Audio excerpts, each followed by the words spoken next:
Hello बच्चों, आज की इस वीडियो में डिस्कस करने वाला हूँ क्वाड्रेटिक इक्वेशन। मैं ट्राई करूंगा जो भी क्वाड्रेटिक इक्वेशन का जो बेसिक कॉन्सेप्ट है वो डिस्कस किया जाए और उस पर बेस्ड कुछ ना कुछ क्वेश्चन मैं इस वीडियो में डिस्कस करूंगा।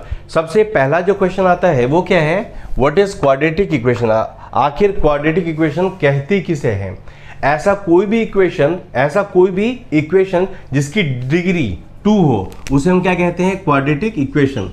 कोई भी ऐसा इक्वेशन जिसकी डिग्री क्या हो, 2, उसे हम क्या कहते हैं, क्वाड्रेटिक इक्वेशन। अब यहां पर ये क्वेश्चन अराइज हो रहा है कि आखिर डिग्री किसे कहते हैं। तो 9th में आपने पढ़ा होगा डिग्री किसे कहते हैं, तो मैक्सिमम पावर ऑफ वेरिएबल।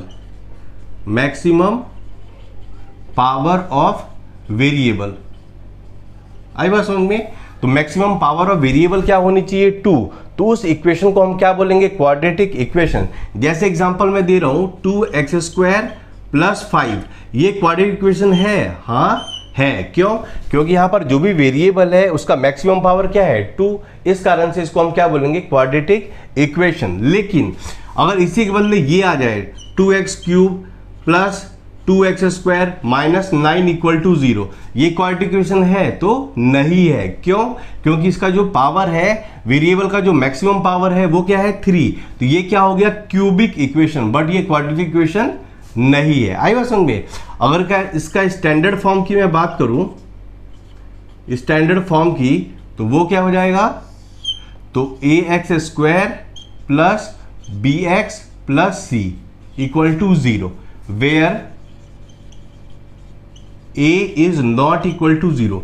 ये वाला जो टर्म है ना, ये कभी भी 0 नहीं हो सकता है। ये वाला टर्म और ये वाला टर्म 0 हो सकता है। तो ये इसका जो है क्वाड्रेटिक इक्वेशन का स्टैंडर्ड फॉर्म है। अब मैं डिस्कस करने वाला हूं कि आखिर क्वाड्रेटिक इक्वेशन को हम कैसे सॉल्व कर सकते हैं। देखिए, क्वाड्रेटिक इक्वेशन को सॉल्व करने का 2 मेथड है। पहला मेथड कौन सा है, प्राइम फैक्टराइजेशन मेथड, जबकि दूसरा मेथड कौन सा है, तो by using quadratic formula. Prime factorisation method को लेकर भी आप इजीली x की वैल्यू निकाल सकते हैं और इसी इक्वेशन को आप बाय यूजिंग क्वाड्रेटिक फॉर्मूला भी सॉल्व कर सकते हैं। ये वाला मेथड बहुत पुराना है, आपने 9th में भी मिडिल टर्म स्प्लिट करा होगा, तो उसी को हम यहां पर क्या कहते हैं, by using prime factorisation method, middle term split. और ये एक ही बात है। यहां पर मैंने एक इक्वेशन लिया हुआ है और मैं शो कर रहा हूं कैसे आप बाय प्राइम फैक्टराइजेशन मेथड इसको सॉल्व करेंगे। तो इसमें क्या करा जाता है, मिडिल टर्म स्प्लिट करके इसको सॉल्व किया जाता है। देखिए, मैंने आपको पहले ही बताया था, कोई भी जो क्वाड्रेटिक इक्वेशन होता है उसका स्टैंडर्ड फॉर्म क्या होता है, तो ax² + bx + c। तो आपको इस मेथड को अप्लाई करने के लिए क्या करना पड़ता है, तो a × c, ये वाला टर्म और ये वाला टर्म, इसको मल्टीप्लाई करके इसका आंसर लिख दीजिए और इसका प्राइम फैक्टराइजेशन करिए। जो भी आंसर आएगा ना उसका आप प्राइम फैक्टराइजेशन करिए और जो भी नंबर्स आएंगे उनको 2 ऐसे नंबर में ब्रेक करना है जिसको प्लस या माइनस करने से आपका जो आंसर है वो b आ जाए। क्या आ जाए, प्लस या फिर माइनस करने से उसका आंसर क्या आ जाए, b आ जाए। तो इस वाले इक्वेशन में मैं सबसे पहले क्या करूंगा, 9 × 2 क्या आंसर आ गया, 18। अब 18 को आप ऐसे 2 नंबर में ब्रेक करोगे जिसको प्लस या माइनस करने से आपका क्या आंसर आना चाहिए, तो 3 आना चाहिए। अब देखिए 9 × 2 कितना होता है, 18। अब 18 को मैं 2 नंबर में ब्रेक कर रहा हूं तो क्या हो जाएगा, 6 × 3 = 18। 6 और 3 मैंने क्यों लिया है, क्योंकि 6 - 3 आंसर क्या आ गया, 3। हमें 3 ही चाहिए था। आई बात समझ में। इस कारण से ये जो 18 है, 18 कहां से आया, तो 9 × 2, 9 × 2 = 18। 18 को मैं 2 ऐसे नंबर में ब्रेक कर रहा हूं जिसको प्लस या माइनस करने से हमारा आंसर क्या आ जाए, 3। तो मैंने इस 18 को 6 × 3 के टर्म में ब्रेक करा है। अब यही 2 जो नंबर्स है 6 और 3, इसका यूज करके मैं इस -3 को ब्रेक कर रहा हूं। तो क्या आएगा, तो 9x² - 6x + 3x - 2 = 0। इस वाले -3 को मैंने ब्रेक करा है कैसे, तो -6x + 3x, -6x + 3x का आंसर क्या आ जाएगा, -3x। अब देखिए, इन दोनों में कॉमन लेना है और फिर इन दोनों में कॉमन लेना है। तो इसमें क्या कॉमन आएगा, तो 3x, तो 3x - 2। अब यहां पर जो ब्रैकेट में आया है ना, वही दोबारा आपको यहां पर लिख देना है, क्योंकि ये वाला टर्म हमेशा क्या आता है, सेम। अब देखिए, अब यहां पर 3x माइनस 2 मैंने लिख दिया है और इन दोनों में क्या कॉमन आएगा, तो +1। और आप चेक कैसे करेंगे, इसको और इसको मल्टीप्लाई करने से ये आना चाहिए और इसको मल्टीप्लाई करने से ये आना चाहिए। अगर आ रहा है इसका मतलब हमने जो कॉमन लिया है वो सही है। अब क्या हो जाएगा, 3x + 1 और 3x माइनस 2 = 0। तो x की दो वैल्यू आएगी, पहली वैल्यू निकाल रहा हूं मैं, 3x + 1 = 0 और 3x माइनस 2 = 0। तो x की वैल्यू क्या आ जाएगी, ये +1 इधर आएगा तो -1 और ये 3 मल्टीप्लाई में है तो यहाँ आकर क्या हो जाएगा, डिवाइड। तो x की पहली वैल्यू क्या आ गई, -1/3। तो x की दूसरी वैल्यू क्या होगी, तो 2/3। ये 2 इधर आकर प्लस और ये 3 आ जाएगा डिवाइड में। तो ये x के जो है ना दो आंसर आ गए। ये मैंने जो सॉल्व करा है ये by prime factorisation method solve करा है। अब मैं इसी क्वेश्चन को दोबारा सॉल्व करूंगा बाय यूजिंग क्वाड्रेटिक फॉर्मूला। तो बहुत सारे बच्चों को इसमें प्रॉब्लम आ जाती है इस वाले मेथड में कि ये वाला जो मिडिल टर्म वाला जो दो टर्म्स आते हैं ना, बहुत बारे बच्चों से ये वाले टर्म्स निकल नहीं पाते हैं। तो ये ऐसा मेथड है जिसमें आपको कोई भी प्रॉब्लम नहीं आने वाली है, चाहे टर्म्स कितने भी बड़े आ जाएं, बड़ी आसानी से आप bye using quadratic formula quadratic equation को आप सॉल्व कर सकते हैं। सबसे पहले इसका जो बेसिक कॉन्सेप्ट है वो मैं डिस्कस कर रहा हूँ। तो देखिए, जो स्टैंडर्ड फॉर्म होता है क्वाड्रेटिक इक्वेशन का वो क्या होता है, ax² + bx + c = 0। देखिए, आप इजीली इसमें a, b और c आइडेंटिफाई कर सकते हैं।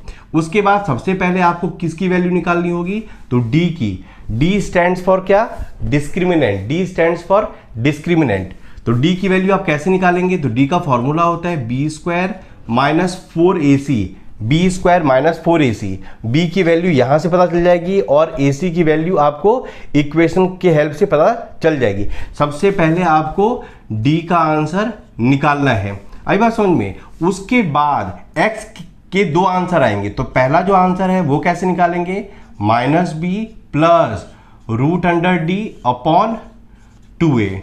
इस तरह से सिंपली आप इसमें पुट करेंगे ना तो x की दो वैल्यू आ जाएगी। पहली वैल्यू यहां से आएगी और x की जो दूसरी वैल्यू है वो कैसे, तो जहां पर मैंने यहां पर +d लिखा था उसके बदले यहां पर -d लिखना है। सिंपली आप इसमें पुट करेंगे तो x की जो दूसरी वैल्यू है वो आ जाएगी।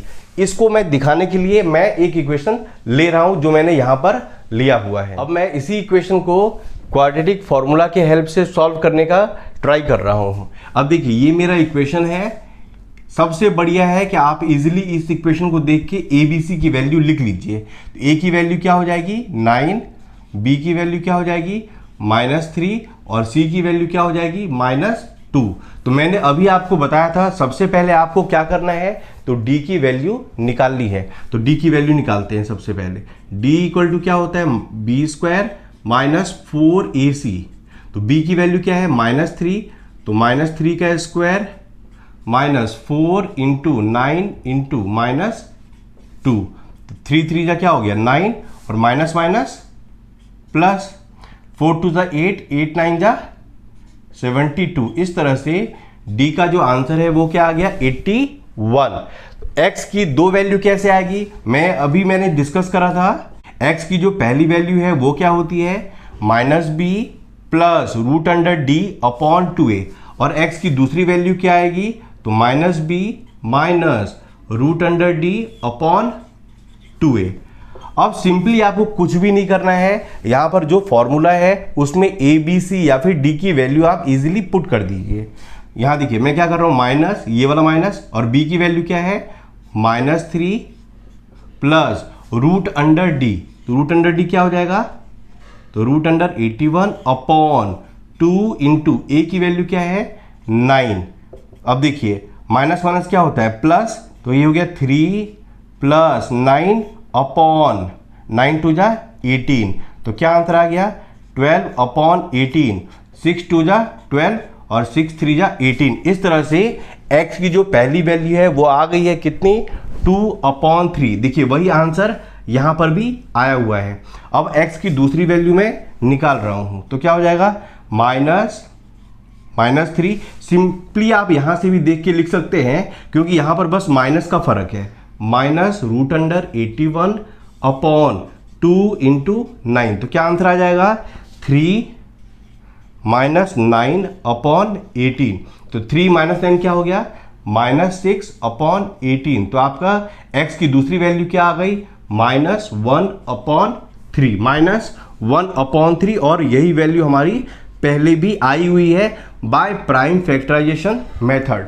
उम्मीद है जो भी मैंने समझाने का ट्राई करा है आपको बहुत बढ़िया से समझ में आ गया होगा कि कैसे क्वाड्रेटिक इक्वेशन को हम इजीली सॉल्व कर सकते हैं, या तो बाय प्राइम फैक्टराइजेशन मेथड या फिर बाय यूजिंग क्वाड्रेटिक फॉर्मूला। इससे आने वाली वीडियो में बहुत अच्छे अच्छे क्वेश्चंस मैं क्वाड्रेटिक इक्वेशन के ही लेकर आने वाला हूं, तो अगर आप न्यू व्यूअर हैं तो जरूर मेरे चैनल को सब्सक्राइब कर लें।